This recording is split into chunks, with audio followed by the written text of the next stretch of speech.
If you're working in recruitment, then at some point you have questioned yourself on whether you should start your own recruitment business. I did too. In fact, my manager said to me, we should just go and set up our own recruitment agency when I was working in a full-time role. And now after spending over a decade working in a corporate role and running my own agency, I've watched hundreds of experienced recruiters just stay stuck in a full-time role, all the while just dreaming of setting up their own agency. Just like my own manager, who's still working in a full-time role, all the while seeing 25, maybe 30% at best in commission and paychecks.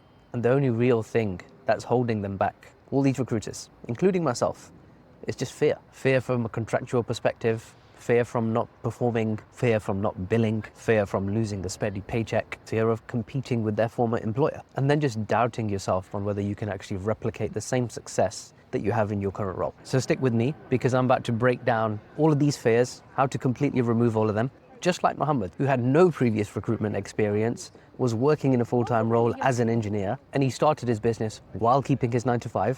And right now he runs his own successful recruitment business with 3 employees, and he had no recruitment experience. So let's address the first worry, which I'm going to call the golden handcuffs, because there's one uncomfortable truth. The better you become in your full-time role as a recruiter, the tighter these handcuffs become, and the more trapped you become in the business. So let's say you're hitting your targets, maybe you're smashing them. You're earning decent money, 40, 60, even 100K, especially if you're a top performer. You've got a steady paycheck, company benefits, and the security of an established brand behind you. But deep down, you know the math just doesn't add up. You're billing 200K, 300K, 500K, heck, even $1 million a year plus. And when you work out the true cost of being employed, your employer is keeping 70% plus. And that's of the money that you generate, only for you to realize you're literally funding somebody else's lifestyle, while getting paid a fraction of what you're worth. And it's not even just about money. You might not have control over which clients you can work with, how you approach the market. You can see other people using a load of tech tools, but your company don't want to adopt it. Maybe you're not even encouraged to build a personal brand. And all the while, you still face the same risks as everybody else: redundancy, company acquisitions, even a restructuring, which would put your entire desk at risk.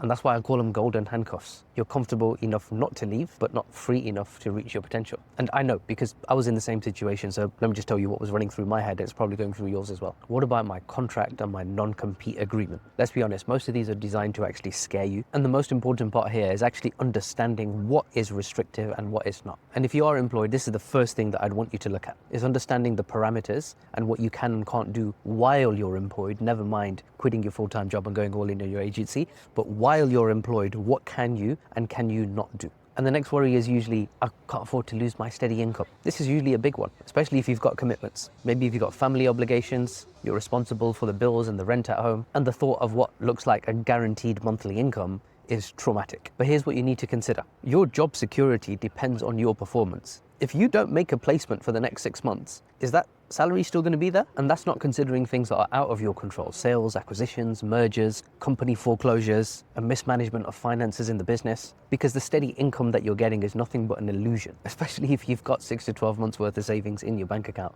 What on earth are you worried about? And the next part comes in, I don't know how to run a business. My friend, you are already running a business, especially if you're in a 360 role. It just happens to be inside somebody else's framework, because you're the one managing client relationships. You find the candidates, you fill the vacancies, you might even be chasing invoices. And the other elements of running a business are what? Admin? Checking your bank balance to make sure you've been paid? Is that the thing that you're worried about? And it's certainly not worth giving up a percentage of ownership in your business, which leads me on to the worst one. What if I fail? This is by far the deepest fear. What if you give up security and then discover things are not actually that great? Because then, OMG, you just left the steady paycheck, you left the golden handcuffs to try and build something of your own, and everything fell apart. Oh my gosh, what's going to happen? Then you would have failed at a load of other things as well. Then I have to circle back to what I said earlier. How long would your boss keep you employed if you were not making money for him or her? Because if this thought has crossed your mind, then there's other things that you're already failing at. You're failing at fulfilling your potential. You're failing at choosing the longevity of your career. And you're literally failing at capturing the full extent of the value that you're creating for somebody else's business. So while you've been sat in fear and worrying and tied to your golden handcuffs, the entire landscape of recruitment has changed in favor of independent firms. Because once upon a time, the larger recruitment companies had control over data. They had huge databases of clients and candidates, and that's what made them valuable. And now technology has completely leveled the playing field, because you no longer need an expensive CRM, huge database, or massive marketing budgets to go and kick off a recruitment agency, or even a job board license. And you've probably already heard of so many recruitment agencies using AI and automation tools and cloud-based systems that have meant a solo operator is now competing with larger recruitment companies. In fact, you might have already heard of it. A client filled a vacancy and you find out who the competitor is, and it's this tiny little outfit with one employee. And that shift isn't just happening in recruitment. You've probably seen in properties and real estate, where all of a sudden you're getting independent operators who just focus on one geographic location, and that's what they specialize in. The same rule applies in recruitment. And even then, clients still prefer working with specialists. They don't like working with generalists, because the full service agency model is dying. Not because they can't fill vacancies, but because they don't understand everything in as much detail. And if you are a recruiter working on 15 or 20 different vacancies, then you never get to understand the depth of each individual requirement. Neither are you able to understand corporate culture within the company. So what makes a good fit for a candidate isn't just the CV that you submit to the client, it's the fit that they have inside the company. And now, given that most client meetings happen over Zoom and Teams, you don't even need a fancy office. We used to have one in central London, paying several £1,000s a month for a few desks in a room with floor-to-ceiling windows. Yeah, it was a nice view. It was nice in the summer, certainly. But for what? Everybody to do an hour worth of a commute each way, and clients opting to have meetings over Zoom and Teams instead of meeting in person. There was just no need for it. So now we operate a fully remote model, and a lot of agencies are turning to this too. Which leads me on to the next thing, which is that running a recruitment company just doesn't cost what it used to. Once upon a time, it was a LinkedIn recruiter license, plus a job board, plus an office, and you're looking at £3,000 to £4,000, dollars, even euros a month, just to get it off the ground. Whereas right now, leveraging some of the tools that I referenced earlier, it's less than £500, dollars, or euros a month. It costs next to nothing, especially when you're dealing with 10, 20, 50, even 100K fees in recruitment. So if you do decide to go independent, here's what changes. Instead of keeping 20 to 30% of whatever you generate for your company, you now keep 90% of it, saving 10% just for the running costs. So as an experienced recruiter, if you generated 150, 200, 500, you do the math on the percentage. What's that worth to you? You also take control of your long-term future in this industry, because all the tools that your old boss is struggling to adopt, you can adopt them. You make your own business decisions, and the things that would usually take 2 to 3 weeks worth of approval and going round in circles with management before you actually get it done, now you just say, yeah, I want that, off you go. And from there on, you can also build a unique focus around yourself, mostly your personal brand. You can start focusing on quality over KPIs, and instead of hitting metrics for small fees, now you can just focus on the higher end deals without getting into trouble for not making 100 calls a day or spending 2 hours on the phone in the morning. And if you really want to push the boundaries, you don't have to work in the office. Heck, you don't even have to work from home. You can work outside like I'm doing right now, work on the beach, or even travel and work at the same time. Sounds amazing. There are some negatives. I'm going to come on to them in a minute. But let me just give you a framework for a plan. Because when you go and start up your own business, there probably will be some clients that follow you and some clients that don't. Just take a quick audit of them.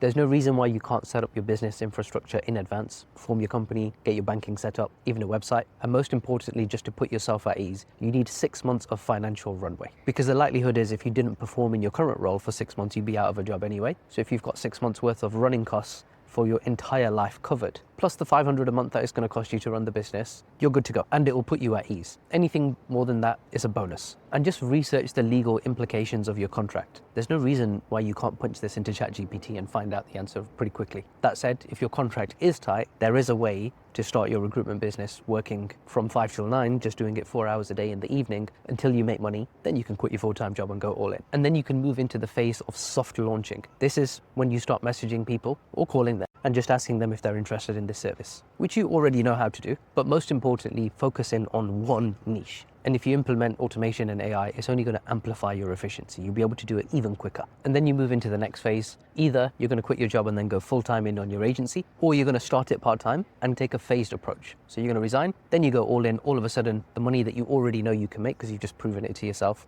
while you're in a 9 to 5, you just know you're going to make more because now you've got more hours in the day to focus on the business. Just like the example of Muhammad, who I mentioned at the start, he came from no recruitment experience. He started his recruitment business while working his 9 to 5. He hit 120K a year run rate, then quit his job and went all in on his agency. Now he has a team of 4. And then I want to give you the example of Shayan, who came from a tech sales background. He bought a course on how to run a recruitment business. And in his words, that's the same information that I give on my YouTube channel. You'll see a link to that video below. But we made contact, and his issue was to do with the consistency of generating client and candidate leads. Using AI and automation, he now has a flow of them, and he's excited for the next phase of growth in his business. And then I'll give you the example of Paul, who previously ran a recruitment team, making 1.4 million a year. He started up his own agency and then found some challenges around time constraints. He then went ahead and implemented AI and automation, and now he's securing retainers for long-term contracts and has a team that is supporting him with the growth, amongst countless others who have also made the leap and transition, some who you might personally know and even worked alongside. So let me just give you some mistakes that you just want to avoid straight off the bat. Don't try and compete with your current recruitment agency. If they've got a team and an infrastructure behind them, you are not going to replicate the entire agency overnight.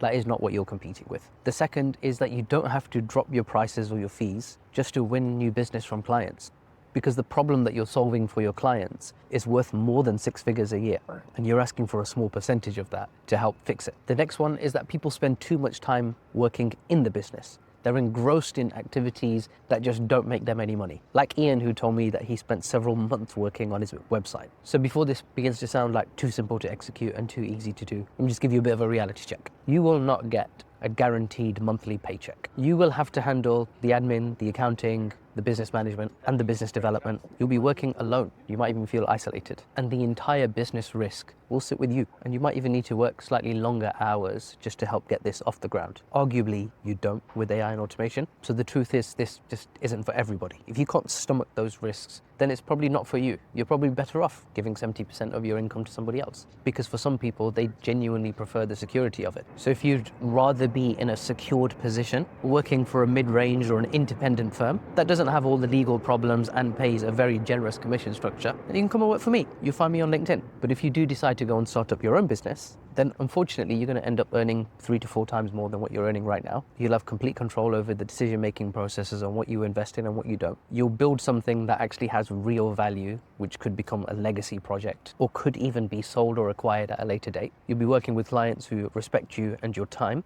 rather than just the ones that pay you and you're forced to work with them just because your boss says. And you'll have more decision-making ability on when you can take time off, where you work from, and what hours you work. So it's worth just considering the opportunity cost here. So let's say you're billing 100K a year, or even $1 million a year, and you've just realized, actually, I'm giving away 60 to 70% of the money that I generate for the company to somebody else. Then you should know that every month that goes by, every year that has gone by, the opportunity cost, along with the wedge of what is yours and what is theirs, only gets bigger. Every month, every year, it just gets bigger and bigger. This is the thing that you're missing out on. And I don't want it to sound like this is just about money. It's about professional fulfillment. It's about building something valuable for yourself and creating a lifestyle that suits you, your family, and your loved ones. And ultimately, having a business with good employees. If you want to grow to that level, you don't have to. You might just want to stay independent. Because the only reason why recruiters prefer working for an agency as opposed to running their own business is because of fear and risk. All of these can be eliminated with proper guidance. So if you've watched to this point in this video, then you've basically got 2 options from here on. You can drown in the fear that you have and literally live in regret for not doing what you believe is possible, or you can actually seek some proper guidance. This isn't me saying that you have to buy something from me. There's a link below to a full course of information that you can now go and watch, where I live demonstrate the entire setup and build for an entire recruitment agency. This is the kind of stuff people are paying 5, 10, even 15K for. It's for free on YouTube. But at some point you will have to make a decision. You can stay comfortable in your golden handcuffs and you can keep giving up 70% of your income to somebody else and hope that nothing changes and everything stays stable as it is. Or you can just take control of your own professional career and your income and your time and your location and your holidays and your decision making. Because somewhere between 6 and 12 months from now, you're either going to hit the realization that the wedge that I was talking about earlier has only got bigger, or that wedge would have shrunk into nothing and everything goes straight into your account. Because the skills that you need, you already have them. The market opportunity is bigger and quicker than it ever has been, and technology is cheaper than ever before. The only real question is, are you ready? But if you're going to keep making excuses and keep waiting for the perfect time, or hope that at some point things will magically change, then maybe this is not for you, because eventually you'll be forced to make a choice. But if you want to take advice from me, I'd say just make the choice now, because for every month that goes by, you continue to give a wedge to your boss and take a small piece for yourself. And that wedge just keeps getting bigger and bigger every single month. So if you want a quick refresher on all things recruitment, just go and watch the full course that I've put together on YouTube. But I'm hoping that by watching this video, you've decided now to take the first step, because I just wish somebody made a video like this when I was in my full-time role, thinking about the same things, worrying about the same things, only to now realize almost a decade later, none of them were real problems. I should never have been worried about them, and I should never have delayed the decision.